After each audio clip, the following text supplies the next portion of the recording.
The storm that battered Mount Drakkar that afternoon was the kind that made even ancient dragons stay inside. Lightning stitched violet scars across the sky. Thunder rolled like the death cry of dying suns. Emperor Theron Drakkar, sovereign of 7 systems, keeper of the eternal flame, landed on the highest balcony of the imperial spire, soaked to the scales. Crimson wings dripping rivers onto the obsidian floor. He expected silence. He had lived in silence for 5 years.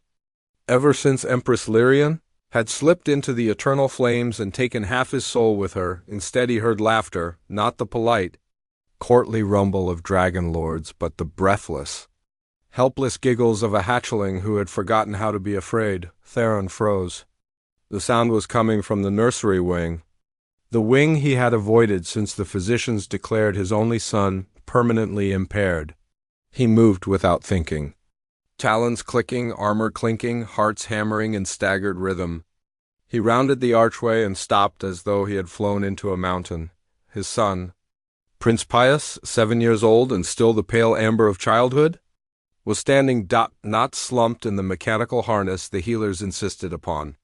Not crawling, standing, 4 legs straight, wings half spread for balance, tail flicking with joy, and he was laughing so hard his whole body shook, because a tiny human woman in servant's rough-spun, was lying flat on her back beneath him, holding him aloft on the solace of her feet like hatchlings did in the old nursery tales. She rocked him gently, making swooping noises. "Airplane!" "Higher, little prince, higher." Pius squealed, wings flapping in frantic, useless delight. Theron's 3 hearts stopped in sequence. The human. Serena Vale, 28 standard years, no titles, no credentials beyond acceptable references, looked up and met the Emperor's eyes. Any sane being would have thrown herself to the floor in terror. She smiled instead. "Your Majesty," she said, as if greeting a neighbor over a fence. He asked for the airplane gain. "I hope that's all right." Theron could not speak. Pius noticed him then. The little dragon's eyes, molten gold like his mother's had been, widened. "Papa!" 7 wobbly steps. 7 impossible steps across polished obsidian. Pius stumbled the last 2 and crashed into his father's lowered snout. Tiny claws scrabbling for purchase on imperial scales. Theron curled his neck, gathered his son close, and felt the boy's entire body vibrate with a purr he had never heard before. Tears. Actual tears hissed into steam where they struck the floor. Serena rose, brushing dust from her tunic. She was small even for a human, dark hair tied back with a strip of cloth, eyes the color of earth forests Theron had only seen in pictures. She waited, hands clasped, unafraid. "How?" The single word rumbled like distant thunder. Serena's answer was quiet. "He was lonely, Your Majesty." Children heal when someone plays with them instead of at them. Theron looked down at the miracle clinging to his neck. The physicians said his neural pathways were severed at birth. That dragonfire had turned inward. That he would never— They measured what was broken, Serena said. They never asked what was waiting. That night the Emperor did something unprecedented. He dismissed the council, the admirals, the trade delegations. He ordered the nursery doors sealed to all but 3 beings, himself, his son, and the human who had made laughter echo again in halls of crystal and grief. The council, predictably, lost their collective minds. A human in the imperial nursery, a human touching the imperial air, a human who had achieved in one afternoon what 17 dragon healers and 3 off-world specialists had failed to do in 7 years. They demanded her immediate removal. Theron invited them to try. None did. Weeks became months. Serena never presumed. She never asked for titles, for quarters, for anything except time with Pius. She taught him games humans had invented for children who could not yet walk, rolling balls, stacking blocks. The airplane game that made his wings remember rhythm even when they could not yet lift him. Theron watched from the shadows at first, ashamed that a human understood his son better than he did. Then he watched from the doorway.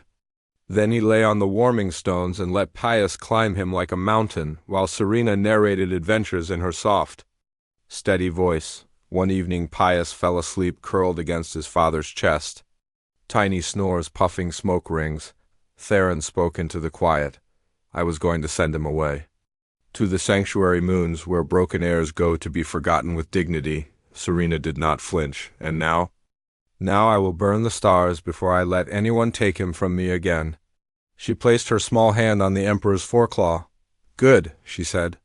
He needs his father more than he needs an emperor. The first time Pius truly flew. It was not in the grand aerial courtyards with the flight instructors. It was in the nursery. Chasing a ribbon Serena dangled from a stick, he launched, wings beating in perfect synchrony, and stayed aloft for 6 full seconds before crash landing in a pile of pillows. Laughing so hard he hiccuped sparks, Theron wept openly. No steam this time. Just tears, the council still schemed.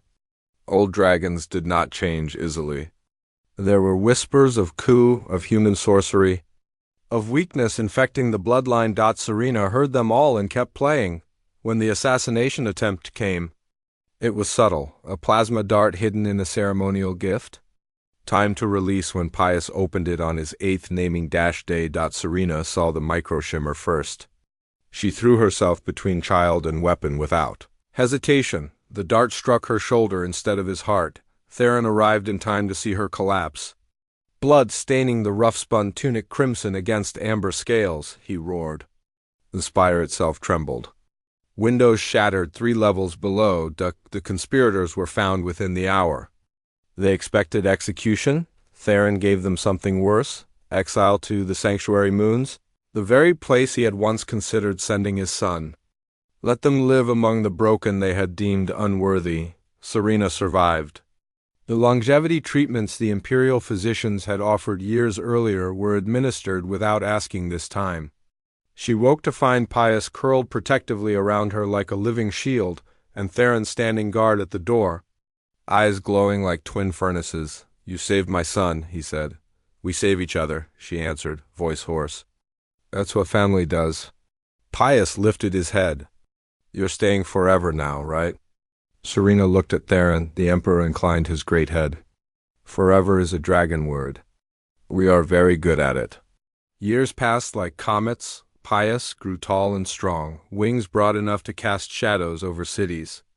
But the amber streaks in his crimson scales never faded, a permanent reminder that different was not less. Serena aged slowly, gracefully, silver threading her dark hair like starlight on night water. She became guardian of the heir, a title older than the empire itself, dormant for 1,000 years until a human earned it. The empire changed, human-dragon joint schools opened. Play therapy became mandatory for hatchlings with developmental delays. The airplane game, once dismissed as primitive nonsense, was taught in every nursery from the capital to the frontier moons, old dragons grumbled. Young dragons soared. On the 20th anniversary of the day, laughter returned to the spire. Emperor Theron stood on the highest balcony with his son, now taller than most adult dragons, and the human woman who had become the heart of their family. Below them, the capital skies were filled with hatchlings. Human children on grav belts flying among dragon young, laughing together in a riot of wings and wonder. Pius nuzzled Serena gently. Guardian, he said, the title carrying the weight of love and law. Did you ever imagine this? Serena smiled, the same quiet smile that had once made an emperor question everything he thought he knew. I imagined a little boy who deserved to fly, she said. The rest of you just caught up. Theron wrapped one massive wing around them both, sheltering human and dragon alike beneath crimson membrane and ancient bone. Different, he rumbled, is not less. Pius finished the phrase they had made their family creed. Different is the beginning of everything beautiful. Far below, a human child and a dragon hatchling chased each other through the sky, shrieking with joy. And in the highest spire of the greatest empire the galaxy had ever known, 3 hearts beat in perfect synchrony, one ancient and vast, one young and fierce, one small and human, proving once and for all that love is the only force in the universe that grows stronger when it crosses impossible distances. The storm that day had brought more than rain. It had brought laughter. And laughter, it turned out, was the sound an empire makes when it finally remembers how to heal.